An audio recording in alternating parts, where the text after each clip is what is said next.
Babala sa ating mga kabayan, paalala ito sa ating mga kabayan na nag-apply dyan sa Pilipinas papuntang ibang bansa, lalong-lalo na dito sa Saudi Arabia, mga kababayan, na siguraduhin po natin na ang ating ina-applyan na trabaho ay pasok po sa ating mga skilled, at huwag po tayong papayag na ilalagay sa ating mga job description ng agency na ina-applyan niyo po dyan sa Pilipinas ay iba po sa talagang trabahong ina-applyan ninyo, kagaya nitong isang kabayan natin dito sa Saudi Arabia, mga kabayan, dahil ang expectation sa kanya ng kanyang amo o employer na alam niya ang kanyang trabaho ng natuklasan ng kanyang employer o amo na wala tong alam o idea sa kanyang trabahong pinasukan, ay nagdesisyon nga ang kanyang employer na i-reject siya.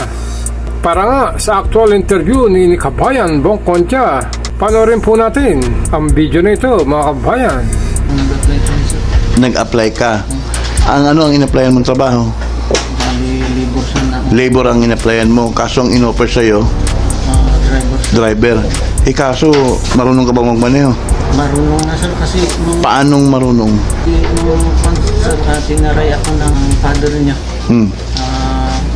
Na-nervous ako kaya hindi daw ako marunong. Paano mo nasabi na marunong ka magmaneho? Matagal ka na ba nagmamaneho? Hindi pa sir. Hindi pa? Bago ka lang nagmamaneho?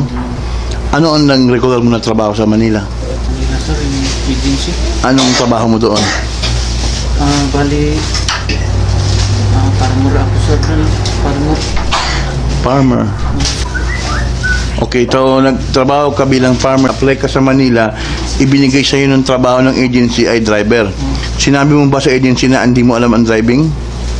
Sinabi ko sir na hindi ako marunong masyado. Anong sinabi ng agency? Sabi ng isang tao, din ako dun sa Saudi. Doon ako natuto mag-drive, sabi niya sir. Kaya paano ka nagkaroon ng lisensya? Yung motor sir. Yung motor ang ginamit mo. Sa motor marunong ka. Pero tapos pinayagan kang umalis ng agency na hindi ka marunong magmaneho. Yun nga sir, kasi nung i-trade test ako, hindi naman driver yung pinakuan sa akin. Anong tinitest sa'yo? Parang sa bahay lang naglilinis ka nun. Yun lang ginawa sa'yo? Oo. He really don't know how to drive. He drive motorcycle. He is working in the province in Philippines as a farmer. Then he went to Manila to apply for a job to work abroad, but not as a driver, but labor. Then this agency, instead of giving him labor job, he applied him to you as a driver. And that's why I'm asking him now if he knows that the agency knows that he don't know how to drive. He said the agency knows. Umalis ka, nagpunta ka dito sa Saudi, alam ng agency na hindi ka marunong magmaneho, pero tumuloy ka pa rin.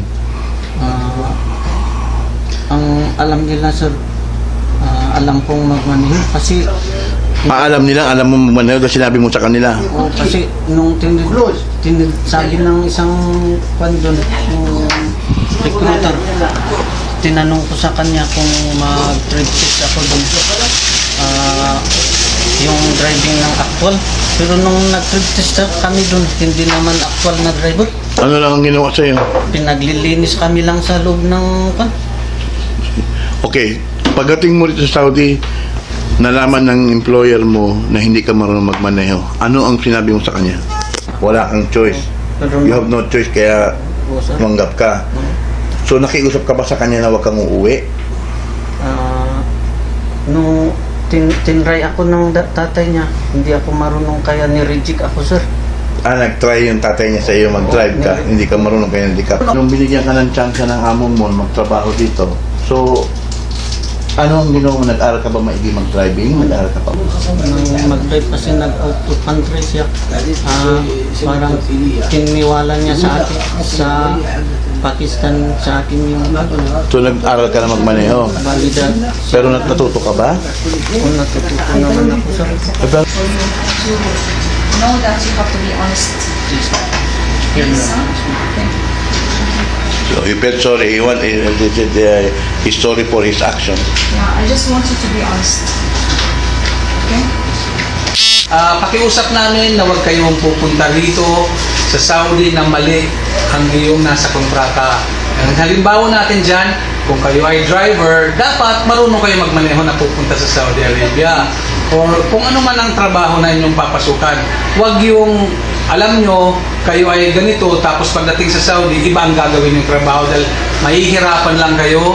Simula yun sa problema nyo sa inyong magiging employer.